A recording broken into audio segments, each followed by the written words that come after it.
Yay! Thank you for coming to Dumpling School. This will be episode 4, and it's probably going to be a little bit shorter today. I looked at a handful of things to try to work on taking things easy.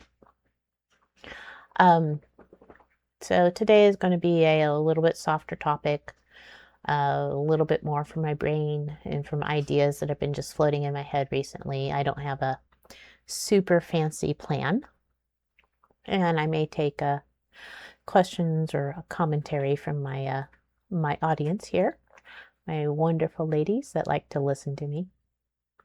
So today is the perfect man, and again, follow C.F. Joseph with school.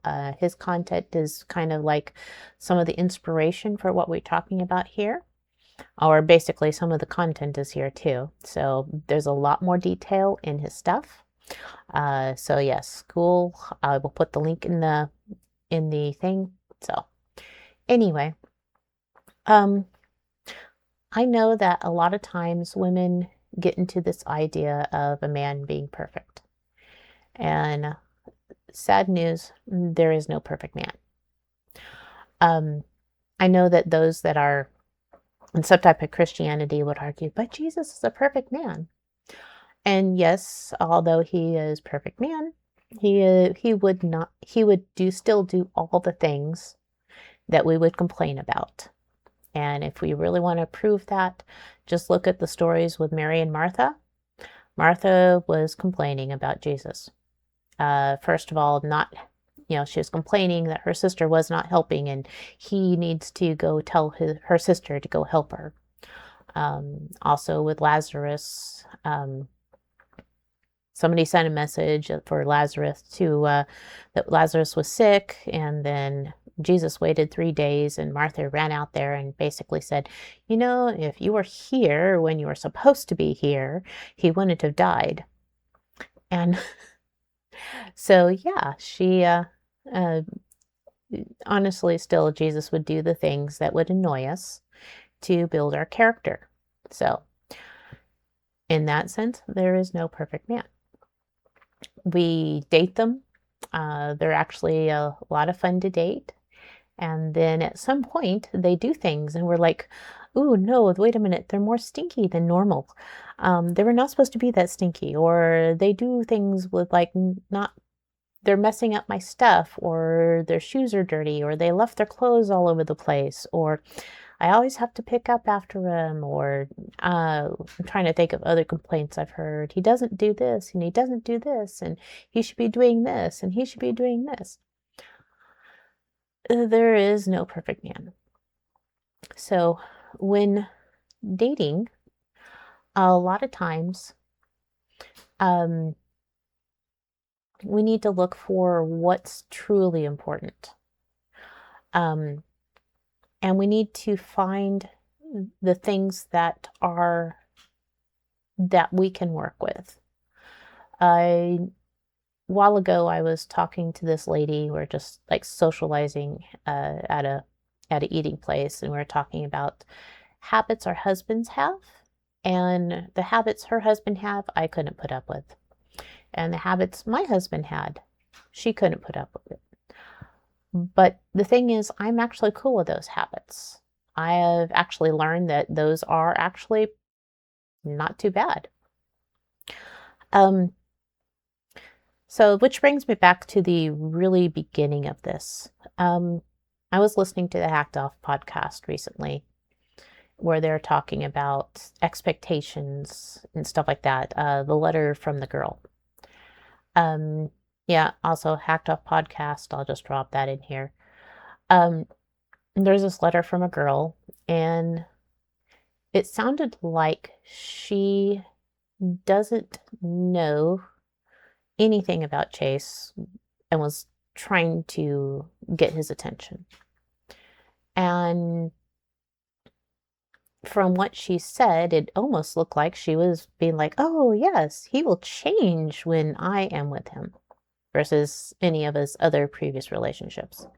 That kind of just like sounded really weird. I was like, "Oh."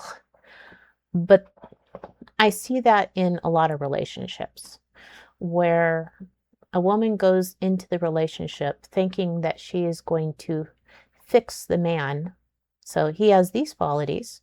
And yes, girls look at the future, but they want to actually fix some things that they are. The thing is, we don't really fix our man. It doesn't work that way. Trying to fix your man will add what is it called? Add a negativity to your relationship. It would be like constantly correcting him, constantly nagging him, constantly pushing him. It basically creates extra tension in the relationship and causes problems. So, yes, fixing our manner is a problem things. And I was also listening to Alison Armstrong, the lady that wrote Queen's Code, and she was also kind of talking about the same thing, that men look at a woman's past, and they look at who she is, and they choose whether to accept the woman with very little fix-up. And yeah, a little fix-up with like how they look a little bit, but they accept a lot about a woman for who they are, who they currently are, and the past they carry. And so when they do that, they may have hope for like a better future, but they accept a woman who they are. They like the package. It's where we get the joke about the hot versus crazy, and the hotter the girl is, the crazier she is. And how much crazy do you really want to deal with? And so guys actually accept that a lot. I think a lot of women are truly looking at the future. And so, yeah, they look at, where he might be going, what type of future he has, stuff like that. I've heard Chase mention this a few times. But I also think women look at what they would like to fix. And we don't want to accept just exactly his package. And this is kind of the thing I want to talk about a little bit more. Is like when I met my husband, he had certain things about him. He had a bit of a past, which I am not going to in here. He had habits and things. He smoked cigarettes.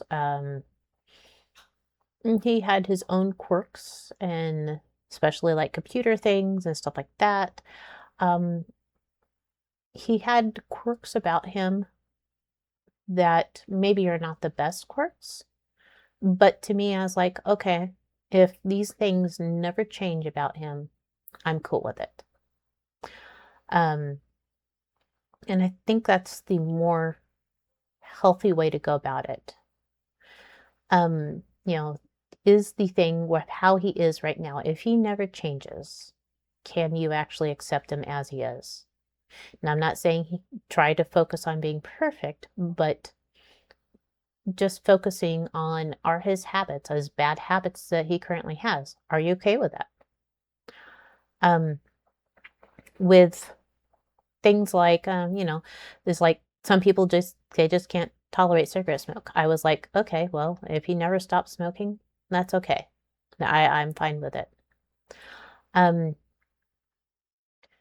He has stopped smoking, but that wasn't a deal breaker for me. I think some women have a really big idea of exactly what they want. But look at this quirks. There's things I don't have to deal with like him leaving laundry in the middle of the floor. I have to deal with the opposite, where he complains about me leaving laundry in the middle of the floor. But I usually don't have to deal with him leaving laundry. It's just like a weird twist. But it's kind of looking at those types of quirks. is the things that he has, his habits, the things he does it actually work with your heart and your lifestyle? Now, as for things like, this is one thing I was going to talk about, is like um, expecting him to have some accommodation. So, one of the funny things I will talk about is toilet seats. So, I know it's a discussion for a lot of women. It's like, oh, he leaves the toilet seat down, or he leaves the toilet seat up, or he does this, or he does this. With my ex-husband and my husband, the one thing I asked for is that I did not sit in the pee. I told them this is my expression. I'm expressing that I do not want to sit and pee. I don't care how you go about making sure that doesn't happen, whether it is flipping the toilet seat up or whether it is cleaning up afterwards. The only thing as I want is I do not want to be sitting in pee. And both my ex-husband and my husband found ways to, take care of that issue. I basically expressed, and he basically found a solution that worked. And I thought it was very sweet of him. And it still's one of those things. I didn't tell him he had to do this. I didn't tell him that was just like, this is the thing that bothers me. And if you can figure out something, cool, awesome. So I think the best thing to do if there is something that does need to change is finding a nurturing way to create the environment. For some things, guys will choose to change. So this actually goes for SD and UD. Guys will choose to change when they feel like it inside. No amount of nagging is going to force him to change. No, it basically does not work very smoothly that way. Guys change when they see the need to change. And a lot of times encouraging them to go spend time with his friends. It's like, hey, why don't you go hang out with such and such and get them talking about whatever's going on in his life. And then a lot of times the what I call male space time encourages those changes, because the guys will say, hey, what's this going on? Oh yeah, this is probably something that needs to change here. And then they will take it upon themselves to make that change inside. And they may share that with you, and you're like, yeah, that's probably a good idea. So yeah, change comes from a place of male space. Also providing an environment to change the changes that need to be made. So I provided the whole thing about toilet seats. I said, this is what I would like, and it got taken care of. He chose what he wanted to do. I know at one point with my ex, he just left the seat up all the time. And he's like, is that okay? I'm like, yeah, sure. So leaving the seat up was the solution. But guys need to actually get that change from a place that's internal. And they will take criticism in a certain way, but they take criticism better from another guy. It actually internalizes better. So yeah, get male friends is very important. Having male friends, very important. And that's one reason I liked last time. I was like, yeah, criticism female to female works the best, and criticism male to male works the best. There's times it happens differently, but that's actually the best space for it to work in. So yeah, us girls talking to each other, that's, works our female space things. Guys talking to each other, that makes the best male space things. Let's see. And Yeah, for UD, definitely expressing a problem, letting him actually make that choice and make a decision to actually push that. Um, I'm trying to use some of the stuff from the lady from Queen's Code. Uh, she kind of does it similar, but she basically does an encouragement of things better, like um, telling telling the man that that this will actually be the most benefit and cause a peacefulness in her or something like that. It's just like you're being a hero by doing X task and you're basically rescuing me. It speaks to their inner nobility or um their inner better self. Also with like smoking at one point, I was just like the cigarette smoke for whatever reason was bothering me. And so when I started expressing that, he would basically do the polite thing and like smoke outside or smoke so the smoke wouldn't blow in my face. So there are things that he will work out. And there are ways to share without going into nagging mode. Um, some of that is learning to find the right wording, um, and finding uh, what what actually works with the person you're working with. And I want to, I guess, go back at the little beginning part. I know that there's some girls that watch these that are working on the dating phase. And I'm not saying, I want to actually just reiterate what I'm not saying. I'm not saying that you need to compromise. You still need to find a compatible guy. You still need to find a guy that treats you right and cares for you and all that good stuff. Um, but don't expect, extreme perfection. I there's two extremes here. One is compromise, and the other one is being over picky. Now I know one of the ladies in the audience. I know she's not over picky, but there is a place where I've heard girls get over picky. He must be, I can't remember like the ideal height, like 6'7" and have this color hair and this color eyes, and he must make this much money, and he must have this, and he must that's it. They make this huge laundry list. And I've heard girls do this, make this huge laundry list of everything they want, very, very specific. Um, you know, not sure why the height thing really matters. Uh, it's like taller than me. Okay. Yeah, I'll take 1 inch taller than me, or, my husband's taller than me, but that wasn't a deal thing. Um, that wasn't my list. My list was more on his heart and his mind. And I was also looking for somewhat attractive, and I got somebody that was fairly attractive to me. That's the cool part.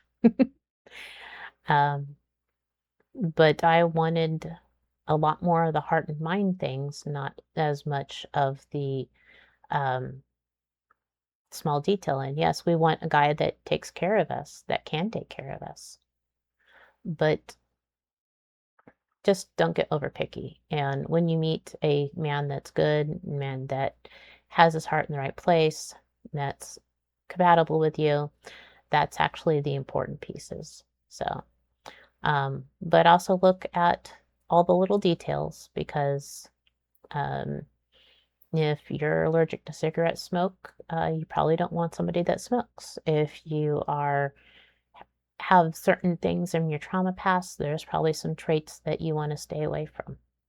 Um, so look for some of those. Look for what your actual deal breakers are. Um,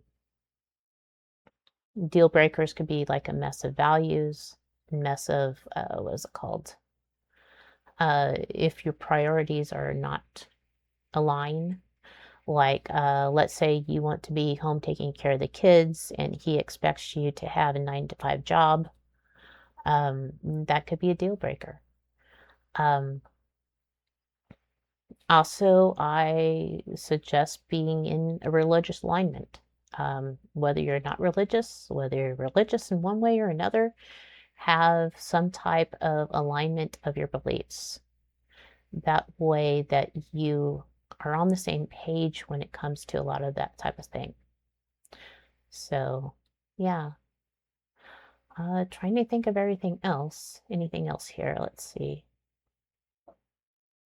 Hmm. My character is doing weird hand things today. I don't know why it's picking up all the extra stuff.